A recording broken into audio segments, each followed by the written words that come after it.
The subject of escape and evasion is extremely broad and can become quite complicated. I'm going to strip it down to the basics and let you build it up from there. This is the Urban Sentinel. Let's get into it. First, have set conditions to a threat that determines if you need to escape from your residence. Determine how you're going to leave.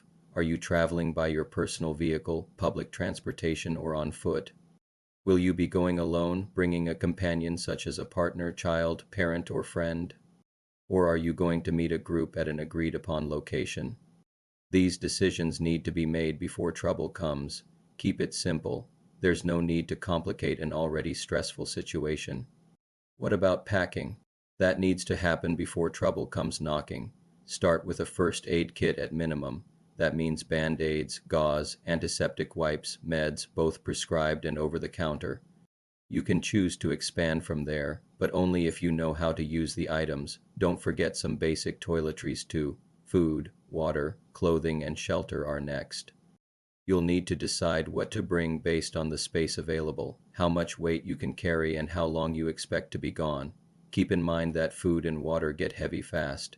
If you're making a 24-hour bag versus a 72-hour bag, you'll have to choose wisely. Protein bars and 2 to 3 16-ounce bottles of water can get most people through 24 hours.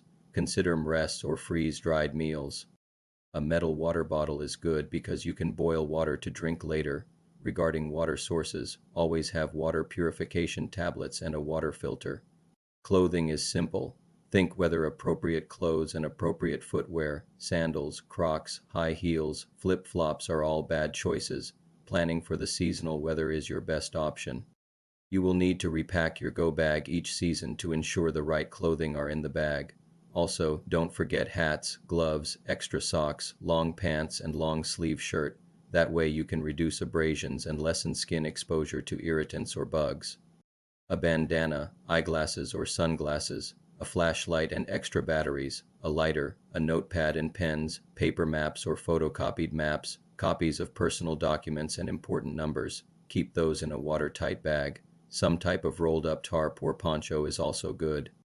Having a poncho or tarp can provide protection against the elements and can also double as a ground cloth for your shelter. Keep dry and warm. A tent or a sleeping bag. You need to consider how long it may take on foot to reach your destination. No matter where you're going, it's better to have it and not need it than to need it and not have it. When escaping, have 3 planned routes. Remember, the most obvious one is the same one everybody else takes. The second option is also everybody's second choice too. You may have to go south, west, north just to go east, but it's better than getting crammed in the middle of a pileup and going nowhere fast. Traveling on public transport, planes, trains, and buses. You have zero control once things start moving. Your choices are limited to sitting, standing, eating, or drinking what they offer you, if that's even an option. Personal vehicles, cars, bikes, give you choices to make, but the ability to stop and go as you need. Finally, walking is always free. Money, have some in small bills. $20 in ones and $80 in 20s is usually good. Also have a prepaid gift card or two so you don't have to flash cash around and you can keep that hidden.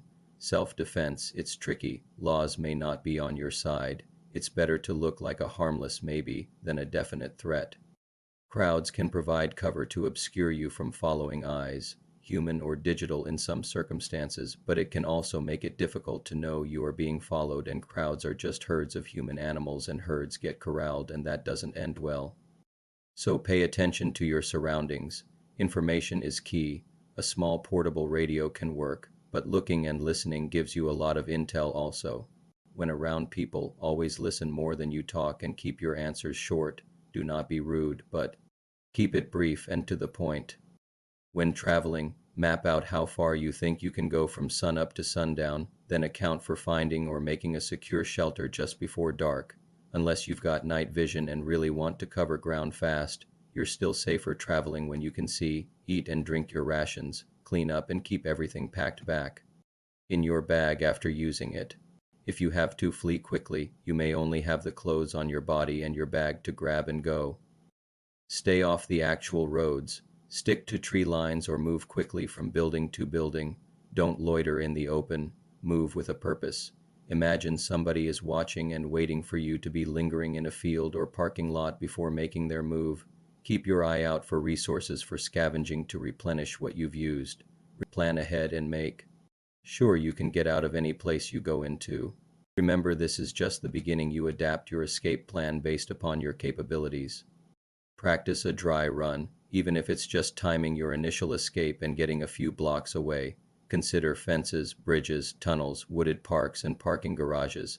Everything becomes both an obstacle and an opportunity. It just depends on your ability to adapt.